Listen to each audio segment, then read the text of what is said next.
সব জিনিসগুলোই ঠিক আছে, শুধু তেলটাই সংকট। 5 লিটার তেলের দাম হচ্ছে 1000 টাকা। আমাদের নিম্ন মধ্যম মানুষের জন্য 1000 টাকা তো কেনাটা অসম্ভব। আজকে রাইতে ঘোষণা দেব প্রতি লিটারে 60 টাকা করে বাড়াইবো। আমার মনে হয় এরম পরিমাণ তেল দিব, এই তেল দিয়ে মার্কেট গোসল করান যাবে।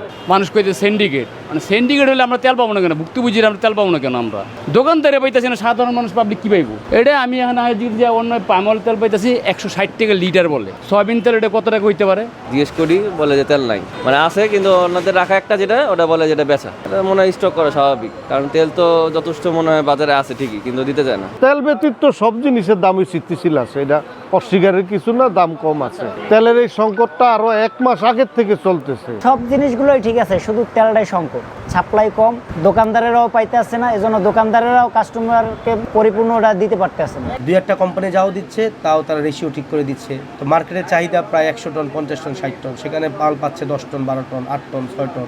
তো এটা তো আর পর্যাপ্ত না। দেশ জুড়ে তোলপাড় ওয়ালটন ফ্রিজ কিনে আপনিও হয়ে যেতে পারেন মিলেনিয়ার। যোগান বলতে নাই বললেই চলে। 4 বোতল তেলে আমাকে দিছে 20 লিটার। এখন কোম্পানির কাছে আপনি যাইবেন, কইবে আমি আগের রেটে দিচ্ছি, তো দিচ্ছে তো এটা অস্বীকার না। 1000 লিটারের জায়গায় আমাকে দিছে 20 লিটার। এই সংকটটা আমি কিভাবে মিট করব কাস্টমারের সাথে? 5 লিটার তেলের দাম হচ্ছে 1000 টাকা।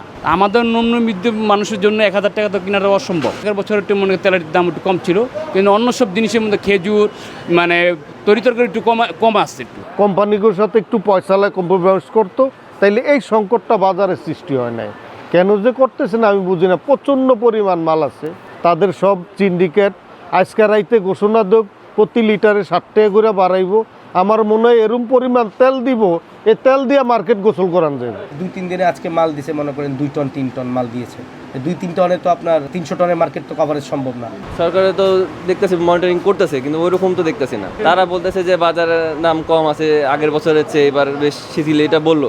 অথবা খেজুরটা দেখতেছি এখন মোটামুটি কমই আছে খেজুর গত তুলনায়। সরকার উদ্যোগ নিচ্ছে, কিন্তু এখন এটা কতটা বাস্তবায়ন করতে পারবে, কতটা করতে পারবে, ওটা তারাই ভালো জানে। ব্যর্থ বললে এটা ভুল হইবে। তো দেখি যতটুকু সম্ভব তার সাধ্য অনুযায়ী চেষ্টা করতেছে। ভোক্তাধিকার উপর নির্ভর না করে প্রত্যেকটা, যেমন ছাত্ররা যেরকম উদ্যোগটা নিচ্ছে ট্রাফিকের ক্ষেত্রে, এরকম প্রত্যেকটা এলাকায় বলেন, প্রত্যেকটা বাজারে বলেন, এরকম একটা স্টেবল থাকা দরকার। একজন কমিটি, মানে একটা লোক সবসময় থাকবে বাজার মনিটরিংয়ের জন্য, 4-5 জন।